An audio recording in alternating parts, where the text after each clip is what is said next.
Ngicela ukubingelela umoya ingcwele ekanye nathi kule ndawo. Ngibingelela abazali bethu esibathanda kakhulu baba Mahlaba noma Mahlaba. Ngibingelela ibandla lonke, ngibingelele aba online abasibukayo. Ngibingelele iYouth. Amen youth. Hayi ngicela energy. Sokhuluma ngemali manje nasakhuluma ngokufunda nanga yonke into. Sokhuluma ngeSerious money. Hello youth. Bangakana ngicela ukubona abathanda imali. Ngicela ukubona iYouth ethanda imali. Hayi amasenti imali yangempela. Usimukeliso wakaMadlala ophambi kwenu bazalwane umntwana kaNkuluNkulu. uNkulunkulu wayesiza impilo yami athi umamu ngikhuluma mba athi ngangiyibhayizela.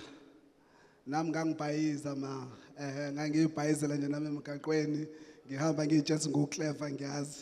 uNkulunkulu wayesiza impilo yami namanje kusenzeka ngibuye ngihambe ngibhayize but ngokusiza umoya ongcwele uNkulunkulu uyangisiza ngeinsuku zonke. Bazalwane sizokhuluma ngemali la itopic enginikezwe yona mina ekuthiwa ecela ngikhulumele phezukwayo ithi be the job creator not the job seeker. Be the job creator not the job seeker. So bese ngishilo ukuthi sizokhuluma ngemali ke labazalwane hayi imali yokuncane hayi imali yokudlala imali yangempela sonke siyayithanda imali bazalwane nangu manje ubaba nje la bebahle nje benje because of imali le ndawo esikuyona nje la is because of imali bazalwane. Ngicela ukuchaza nje kancane mhlawumbe like i-background yami ukuthi ngize ngifike nje la bese ngifike khona. I grew up emakhaya eNdwedwe. Baba uMncwangu ngiyakwazi ukulima ayikho into yokulima engakwazi ukuyenza ekhaya bekutshalwe umoba kotapeya mbila ayikho inhlobo yeveji. There is why nje kwasamanje sometimes ama-veg ngize ngiwanqene because ngikhule ngayo. Mawuthi butternut lento bengidla zonke izinsuku kotapeya isekuseni ubuye esikoleni intambama uyawudla umoba ukulusa ukulima ayikho into engayenzanga. Mangakwenzi nje manje ngikwenza ngoba ngisathanda noma because I can afford to pay someone who can able to do it for me but nje even kwasamanje ngisenawo nje umoba nje ekhaya nje baba uMncwangu. So ke bazalwane into ebalekile siyibandla laJehova uNkulunkulu usithembile uthembe thina abantu abasha ithina esoshintsha le generation esikuyona njengamanje. The youth of 1976 balwa bahamba emgaqweni befightela like le freedom esikuyona njengamanje. For us now is not to fight anymore.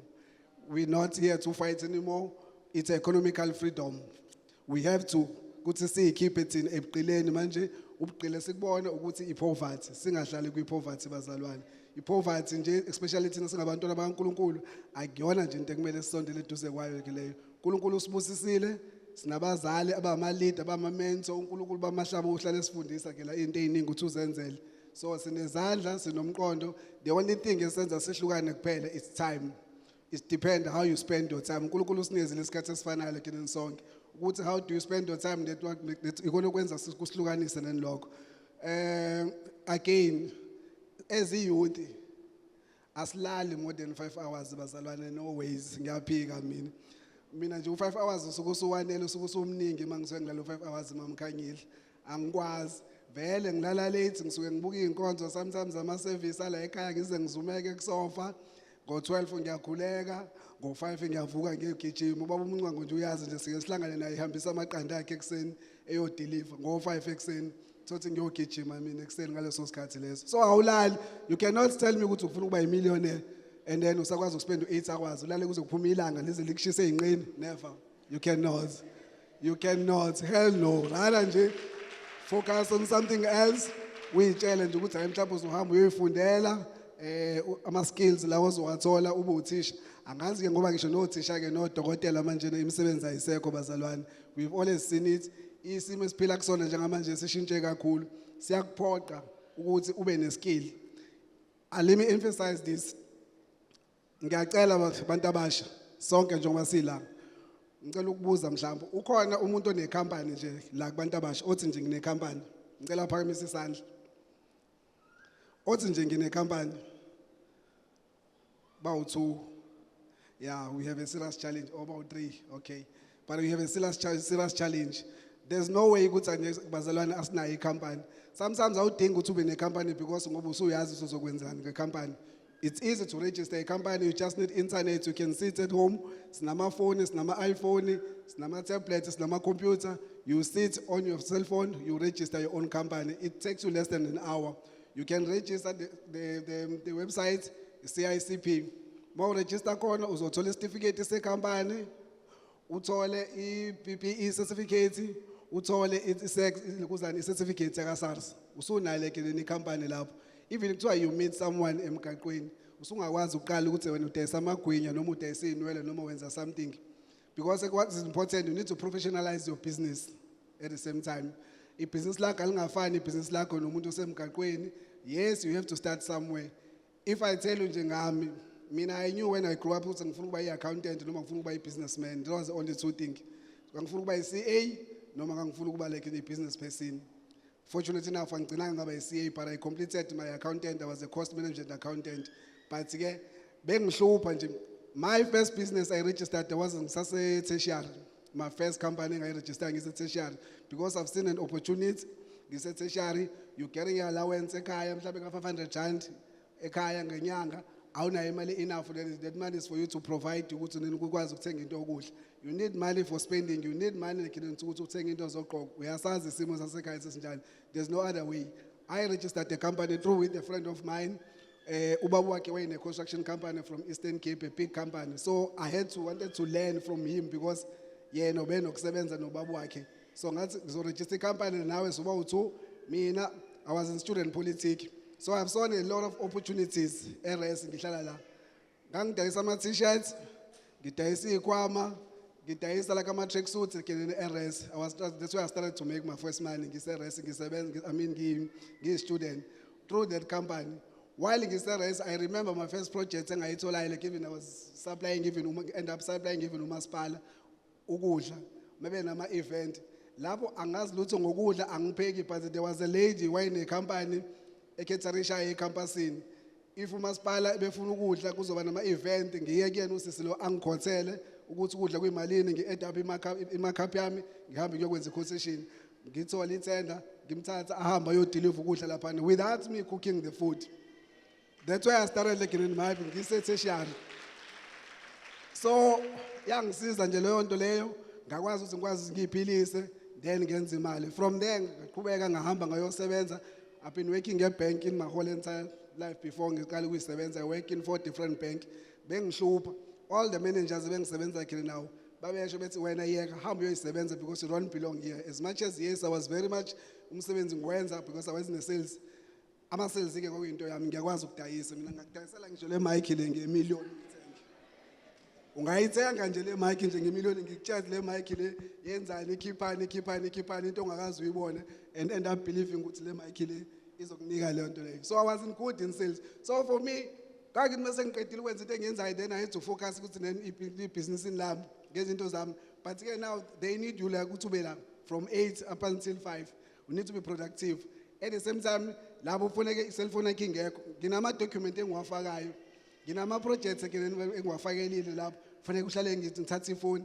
Angazi mangaka ama final written warnings engawasayinayo ngisebank ngisebenza. Because at times kufanele ngiye kuma presentation, sometimes kufanele ngiphume ngisayithini because kwasekunama projects. Ngisebenza khona ebank. But ngase nginama projects engangiwenza. I remember there was one time kwakune project engangiyenza kwi-Army Department of yamasosha eyilapha eMtateni.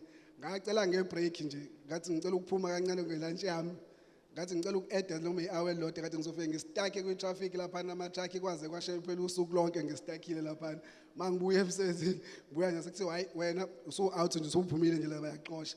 But ke babazi ngangi-productive emsebenzini ngagcina nakhona begcina benganxoshanga. But ke what I'm trying to say ukuthi kade ngayiqala lento awudingi ukuthi uze uyiqale mhlawumbe ngoba usuyosebenza. Right now I've got 2 companies that I'm running. Ibalekile futhi kade usise lento ukuthi ube versatile. It's very important ukuthi ube versatile, don't stick entweni eyodwa. As much as unaleso skill try ukufunda ezamanye ama skill onawo lekhe azokwazi ukusiza. Last year I was doing izinto zaka civil. This year I'm doing into zaka general building because of the opportunity. Ama-opportunity mefika kufanele ukwazi ukuthi shift from this one ukwazi ukuthi uye ngala. So uma ungekho versatile you end up stuck entweni eyodwa so sekhona amanye opportunities awukwazi then ukuthi wasebenzise lawo opportunities then lawo. I've got staff, people that are more than 20 that are working for me. Sometimes bazalwane bantu abasha akudingi ukuthi uzobe ne-knowledge noma uzuyazi into noma uzohamba uzoyifundela. Uzomqasha umuntu oyaziyo, uqasha umuntu ozoba se-officeini who knows how to run your business. One thing that I forget, ubaba hlale yisho, remember when you company, you must know what the company akuyona yakho. You have a partner which is God, which is your CEO. Without God, and you must know ukuthi then uyena CEO who run the business naye. Without God uzogcina upayiza sikubona usufika la usikhulumela ilanguage esingayazi usumitha abanye abantu la ngaphandle abakhuluma enye ilanguage esingayazi nezinye izinto abayihambayo because kumnandi la ngaphandle mohamba nabantu bamithayo because one of the thing ebalekile ezumuntu omusha that I always say ukuthi your network is equal to your net worth. You network as much as you can. Ngade emphasize noma you network as much as you can. Ngisasebenza mina nganginamadari ayinqwaba lawo madari lawo namanje asangisiza lawo madari because I know if I have to open that door ngiyazi ukuthi ubani lapha kufanele ngingene lapha ngala manje kamasipala I know the MEC lapha I know the MM walapha I know ubani I don't have as much difficulties like if ukuthi ngifuna ukunokha umnyango sho ukuthi uvalekile lapha ngizonokha lapha nginoke lapha egcina ivalekile again singabantwana bakaNkuluNkulu lensini ezinye izinto zakulocate ngisho kuthiwa ukephi because of iglory where uNkulunkulu omkhonzayo uyazi ubaba nomanga I always share them ukuthi just few years ago I think ngangashare nani bazalwane ukuthi when I started making my first million, ngangasebenzi. When I started making my first million, ngangisanda qeda nje ukushiya emsebenzini, ngangasebenzi, ngangiyoyibukela ibhola egroundini. But someone engangamazi located me lapha egroundini lapho ngihlalele khona, ngahlala eduze kanjiniyela who's a millionaire, who's running ama companies ami ngazama ngakanani and wangithanda, he groomed me, wangifaka ebusinessini. I made millions ngingasebenzi ngihle nje engifundisa umsebenzi. Ngila eduze kwakhe then ngafunda umsebenzi again from lapho yabo until ngaze ngafika nami ngaze ngaqhubeka kuyimanje ke nama companies awu2 and we doing very well ngilana nje bayasebenza bakhona base Eastern Cape umsebenzi but angingisho kuye site mhlawumbe ngiya once mhlawumbe ngenyanga just to check because I've employed people. There's people abasufficient enough ukuthi then bangakwazi barana umsebenzi so ngiyacela bantu abasha sithathe serious into yokuregister ama companies. Even kuthiwa awazi ufuna ukwenzani njengamanje register a company uhlale unayo icompany bazali ngiyacela no baba ukuthi kumele sibe ne business desk like I business desk sayidinga when because sometimes you find ukuthi kunama skills owadingayo ugcina uemploy abantu bangaphandle but you don't know ukuthi kunabantu like nabanawo kulawo ma skills kule ekhaya.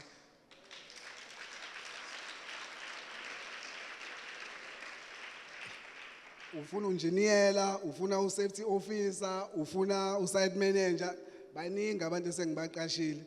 Thothi angibaza abanye.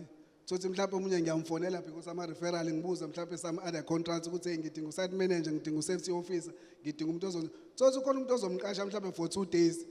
Engineer ufuna mhlawumbe akwenzele something but leyo mali azokcharge mhlawumbe uzokcharge 20,000 just for 2 days. Omunye thothi is only like couple of 3 hours uyofika esayitini nje akwenzele leyo survey le.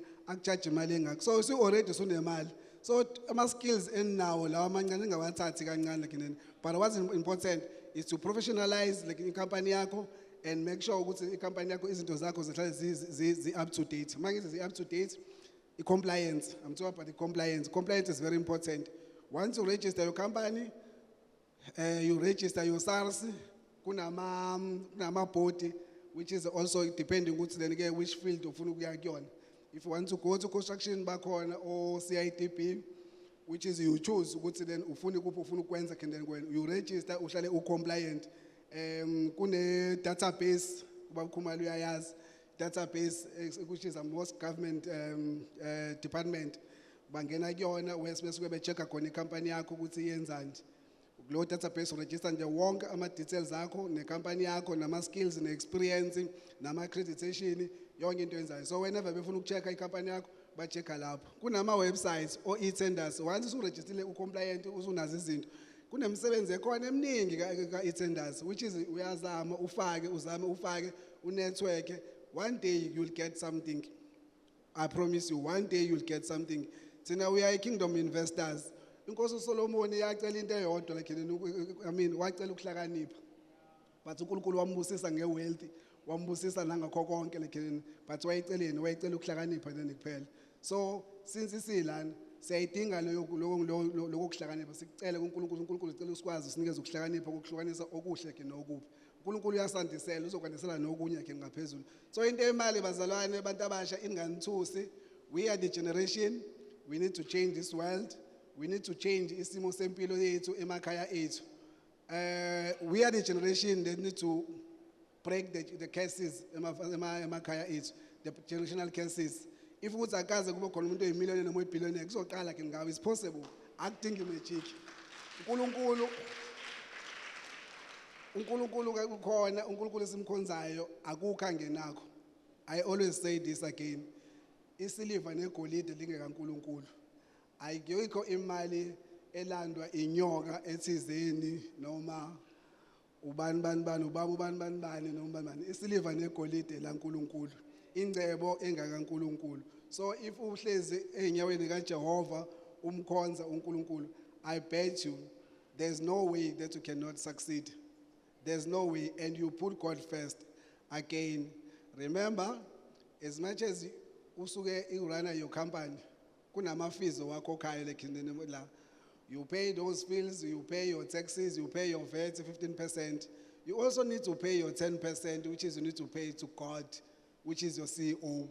It's part of, make sure that you pay your 10%.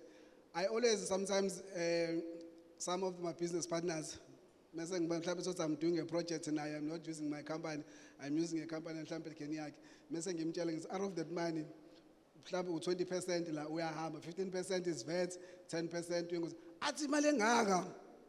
it doesn't bother me.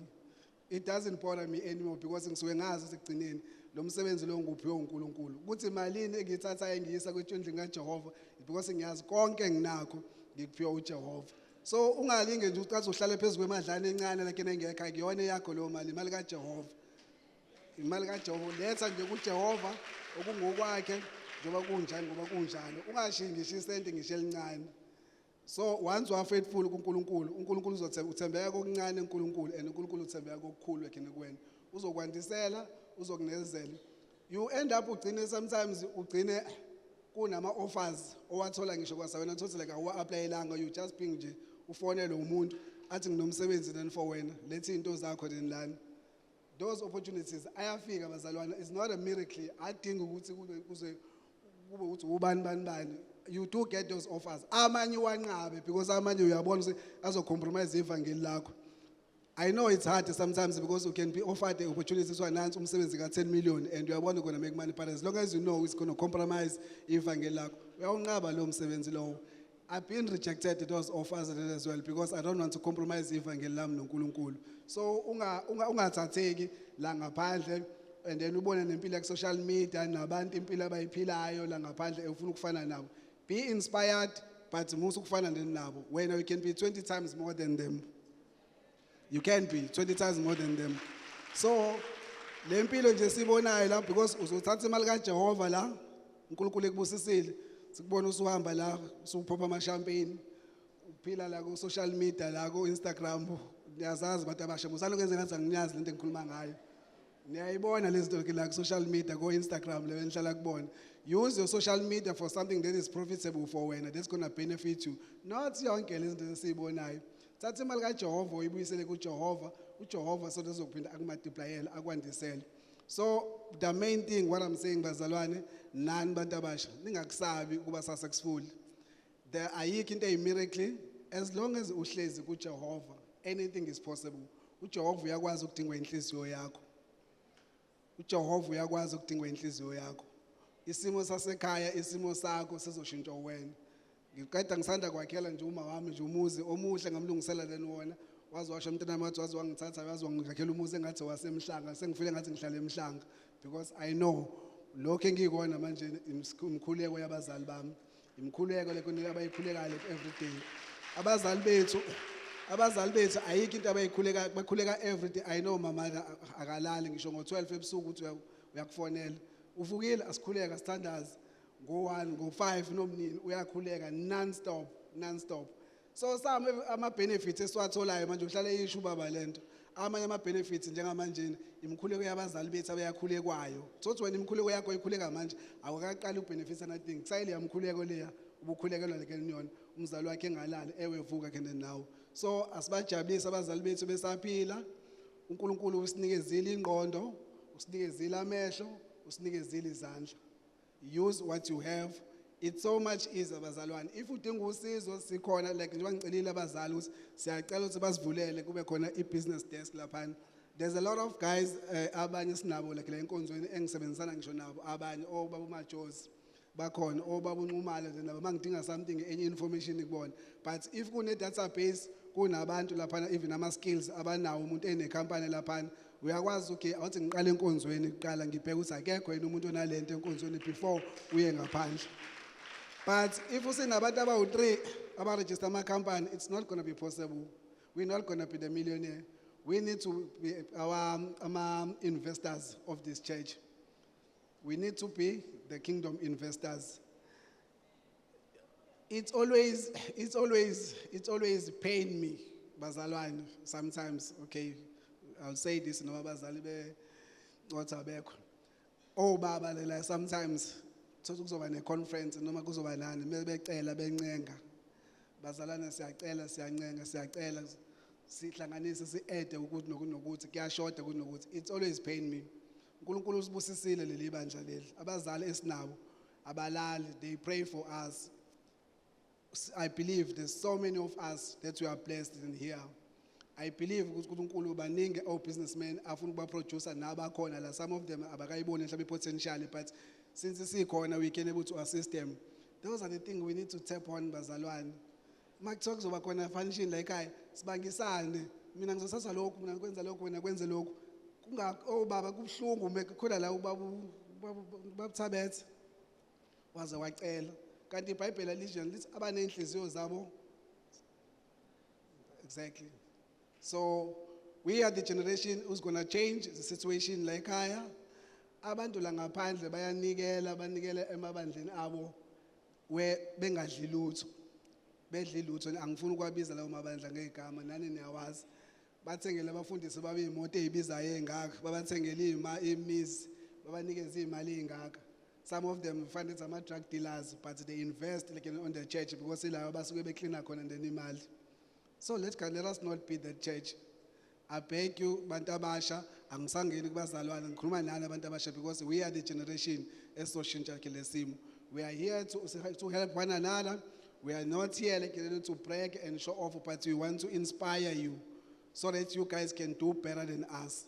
So the first thing that I like to see, ngidinga ukubona abantu abasha noma ibaphi la beregistile ama-company benama-company wonke umuntu. Ngisho kuthiwa ungakazi ukuthi ufuna ukwenza ini, register your company, have a company. While you're studying, you're doing whatever that you're doing, but you have a company. In the sense of uzofunda ezinye izinto uyifunda ngendlela. I'm not an engineer, but I have people that are engineer. Ngiyafunda like ngikubona, as much as they are employees, I pay them, but ngiyafunda kubona. So uyafunda ezinye izinto ngendlela. And uNkulunkulu uzokusiza. I bet you, I believe in God ukuthi each and every one of us here uNkulunkulu khona into akuphathisa wena esandleni. As long as sinesikhathi sisonke uNkulunkulu asinikeze sona okuhlukile ukuthi isikhathi sakho usisebenzisa kangakanani. Siyabonga bazalwane.